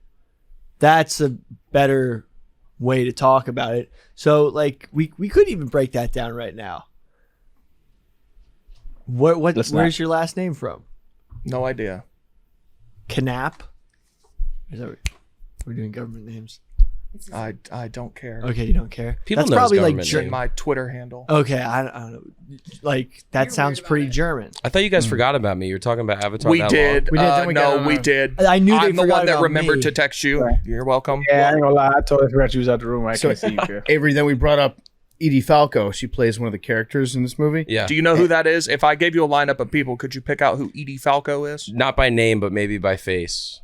Like I maybe recognize her. You know Tony That was my Soprano's whole wife. original point. You know Carmela Soprano. Yes. Yeah, that's Edie. Okay, I don't know her by name, but Have you Yeah. seen that Jackie? show, what? The Sopranos? Oh, like 1,000 times. So you like it? Yeah, it's amazing. Big That's T's just unfortunate. going off. You on don't like it. The Sopranos? He says you could not pay me enough money to watch that show. That Might be the most trash. fucked up thing you've ever said. No, he's been on a diatribe about how he hates mob movies, how he hates Italians. the Northeastern. Love Italian food. Like Avery, you know how like people ask you like, oh, where are you like, especially in the Northeast, because there's so many different immigrants who've came to this country and they sort of take pride in it. They sometimes ask, oh, like, what are you?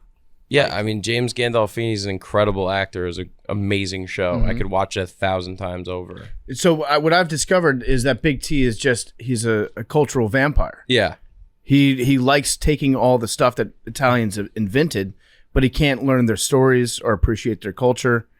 How Big much? T, have when you was the last watched- time? When was the last time you used a telephone? Right now. Yeah, because Italian invented that. Okay. You ever do a French cro- people invented movies, Yeah. the thing we've been talking You ever about. do a this whole time. crossword puzzle? Yeah, often. Yeah, that's also invented by Italians. How Are much you just Sopranos- making? Did you Google Italian Yeah, inventions? I know. I knew this all off the top of my head. You like Also- coffee? No, despise it actually.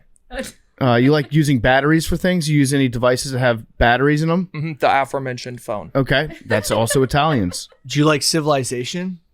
Not a whole lot. That's ancient. No, I'm kidding. When That's was the last Greece. time you hopped on a Barsanti Matteucci engine? I don't know. Because that's also, believe it or not, invented by an Italian. I do believe that. Yeah. Wait, but how much of Sopranos have you actually watched? Not a second. Do you like Yeah, see, modern then that's just- Christianity? You can't say anything about Sopranos then. I've seen enough. Well, I've seen clips, I guess. To see that's bullshit. You know what? It all makes sense. Yeah. Because the Romans killed Jesus, so Big T holds a grudge. Got it. Also codified the Bible. Low You key. got it. I really think you'd like The Sopranos. You No. got to give it a chance, bro. He was doing impressions of how annoying he thinks like mob movies are, and it was incredibly. Yeah, Big T, just do one more scene. Like, you gotta whack your boss. Hey, boss, it's your business. It's pretty good. That's what all that shit sounds like. Pretty good. Yeah. That's the entire plot of The Sopranos. I'll never forget what you taught me. Hypothetically, would you ever go against the family? Yeah, for sure. Now it does make sense why Rico hates you. But he Oh, is does. Rico Italian? You go against all these No, codes. Rico's Irish, who's fakes he's Italian. All right. Yep.